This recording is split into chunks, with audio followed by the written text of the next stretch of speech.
ஏதோ இந்த பல லட்சம் பேர் கூடுற கூட்டத்தில் மட்டுமே இருக்கிறாரு அப்படின்னு மட்டும் தப்பு கணக்கு போட்டாதீங்க. ஏன்னா நம்மளுடைய இந்த கூட்டம் வெறும் ஓட்டா மட்டும் இல்லைங்க, வரப்போற தேர்தலில் மக்கள் விரோத ஆட்சியாளர்களுக்கு நாம வைக்க போற வேட்டா,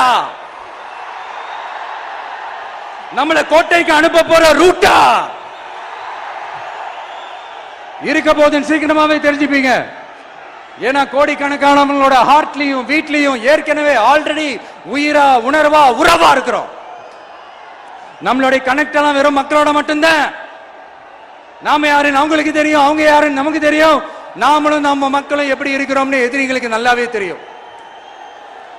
இருந்தாலும் இந்த விஜய் எதுக்குப்பா வந்திருக்கிறாரு, இவர் என்ன புதுசா என்ன திட்டம்லாம் சொல்லிட்டாரு அப்படின்னு வேற நிறைய கேள்விகள். இந்த சொல்றேன் தெரிஞ்சுக்கங்க.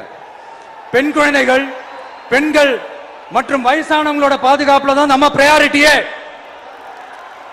அடுத்து இளைஞர்கள், உழவர்கள், உழைப்பாளர்கள், நெசவாளர்கள், மீனவர்கள், ஆதரவற்ற முதியோர்கள், மாற்றுத்திறனாளிகள், மூன்றாம் பால் இனத்தவர்கள்னு இன்னும் யாருக்கெல்லாம் கவர்மெண்டோட ஒரு ஸ்பெஷல் அட்டென்ஷன் தேவையோ அவங்க எல்லாருக்குமான ஒரு கவர்மெண்ட் அமைக்கிறது தான் நம்ம இலக்கே.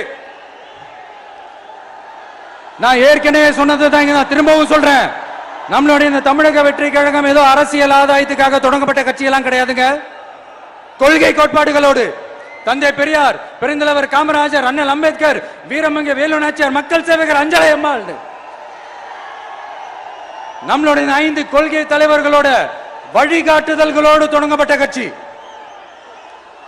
நம்ம ஸ்டாண்ட்ல நாம எப்பவுமே ஸ்ட்ராங்கா தாங்க இருக்கிறோம். அதுல எந்த மாற்றத்துக்கோ எந்த சமரசத்துக்கோ துளி கூட இடமில்லை. நம்மளுடைய ஒரே கொள்கை எதிரி பாஜக தான். நம்மளுடைய ஒரே அரசியல் எதிரி திமுக தான். எப்படி? நம்மளுடைய ஒரே கொள்கை எதிரி, நம்மளுடைய ஒரே அரசியல் எதிரி